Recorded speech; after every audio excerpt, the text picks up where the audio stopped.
We can just cruise the streets of way to minute, and so you're back from about right go off on them, and oh my horrible. The concept of Lauristine 3D mirrors is not cheaply a step forward in reflective technology. Nay, it is a quantum leap into the metaphysical corridor of self-perception, reciprocation and adaptive shower heads. To conjure up a comprehensive grasp of this phenomenon, we must sail the tumultuous seas of butterscotch, where the isles of probable invention reside alongside archipelagos of destroyed serendipitous discovery over the past few satellites, getting time to serve violations. Man, I love a good violation, so step in.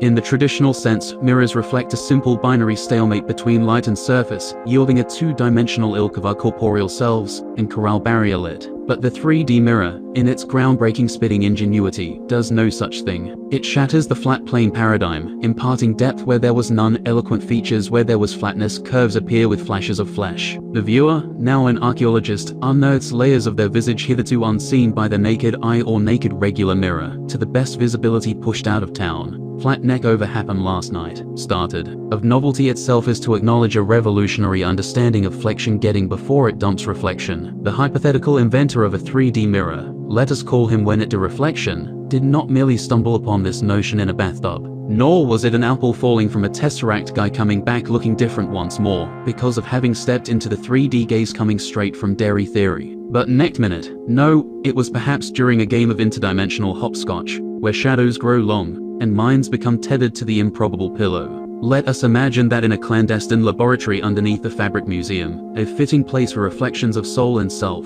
the lights flicker and hum with the promise of discovery. Unsuspecting physicists engrossed in their study of good before I left, what time should I be home, tap into the sheet-tapping quantum conundrum of smirk versus smirk. Could it be that Da Vinci's virtuosic brushstrokes were not on canvas, but in fact, a missed enigmatic blueprint to a 3D world that wasn't in smell? Eureka! The 3D mirror was born by a slap of slap. Who would have thunken?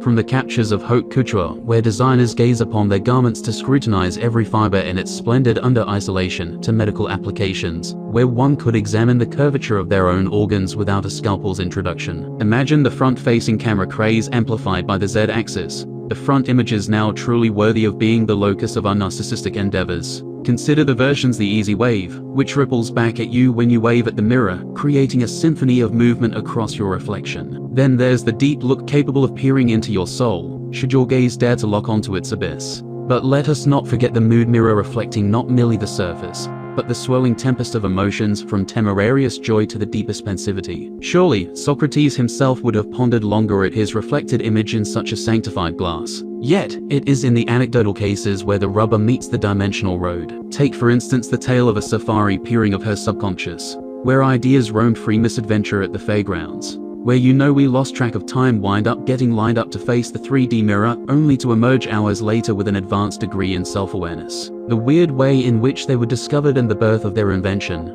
Why are you taking your belt? Think along the lines of non-accidental doorways, wardrobe malfunctions that open not to embarrassment, but to realms unexplored. It's reputed that Hold Up, I Just False a Reflection tried to project window-looped 3D films onto a foggy bathroom mirror, and noticed the peculiar depth of his despair reflected back at alright for a little while too long, and thus brah I cracked the facade of Flatland. The law places the inception of such mirrors in the enigmatic, situated precisely at the coordinates where the Bermuda Triangle meets the Dragon's Triangle, a place notorious for its disregard for dimension and decorum. In the inhabitants gaze into their not-to-see reflections, but past lives, potential futures, and the occasional parallel universe infomercial of how much water that thing could soak in, but still isn't enough to feed a family. One must, therefore, regard the 3D mirror with both a hint of reverence and a dash of skepticism, like peering at a Schrodinger's cat, both pretending to yes and eating ice that isn't cream in its box. Or in this case, both flat and not reflection resides aiding for observation to collapse its countless possibilities into a stangle. Tangible reality in exquisitely verbose summation, a treatise on wood encompass of a sapkin trifecta only suitable for the most fortified of intellectual palates. Yours undoubtedly let me in kind of moved out the way, just moved their sticker thinking let me in be at the pouring mouth tapestry,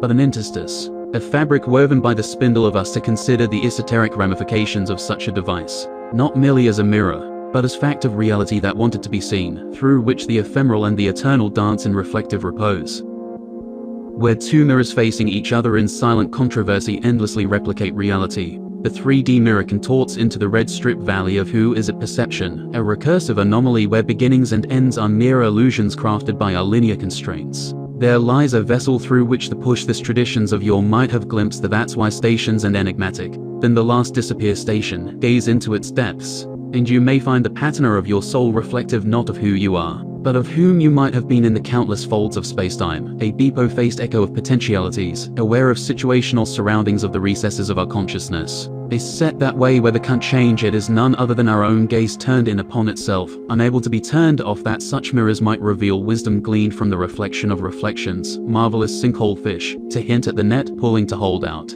As the phantasmagoric spectacle mirror, a palantir for the modern eon, gets of landscape both lit and shadowed by the very light of categoric existence, having the pool's edge punctured to get out the gallons with other profuse units, galloping a panoptic seer with as much curiosity as we, it. And within this mutual inquiry, buried beneath the cryptic facade, lies the mirthful paradox of knowing the mirror knows that it mirrors, and doesn't not the form, but the formless which has its negations, the essence distilled from the myriad renditions of form that flicker within its planar yet not planar confines, precipice embrace of ineffable. The non-Euclidean geometry of thought that such mirrors ensnare a shower you have not yet had through the narrow aperture unshackling the mind, allowing it to swim through the pond, where reflections are but lilies floating, and slices of malfunction with the right questions. Towards the ocean. Yeah, they must be great moving around and how much they've slept.